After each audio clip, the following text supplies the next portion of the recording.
આ દ્રશ્યો છે અમદાવાદના દૂરદર્શન ટાવર વિસ્તારના. દૂરદર્શન ટાવર વિસ્તાર કે જ્યાં નોકરિયાત લોકો, મહિલાઓ અને સ્કૂલના બાળકોથી લઈ કોલેજના વિદ્યાર્થીઓ અવરજવર કરે છે. તમે જે દ્રશ્યો જોઈ રહ્યા છો એમાં એક માથા ફરેલ માણસ ઝાડના મોટા થડથી રસ્તે જતા લોકોને મારી રહ્યો છે.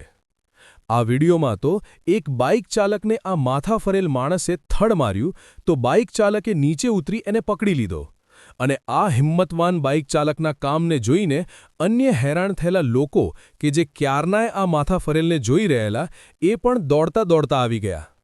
આ વાત ભલે માથા ફરેલની હોય, પરંતુ અમદાવાદના પોશ વિસ્તારમાં અને 24 કલાક જાગતા અમદાવાદમાં પોલીસની ગેરહાજરી ઉડીને આંખે વળગે એવી છે. આ વિડીયોમાં આ માથા ફરેલ માણસ વિશે તમે શું કહેશો? કોમેન્ટ બોક્સમાં જરૂર જણાવશો. અને અમારી ઘણું બધું ન્યૂઝના સમાચાર ગવ્યા હોય તો શેર જરૂર કરજો.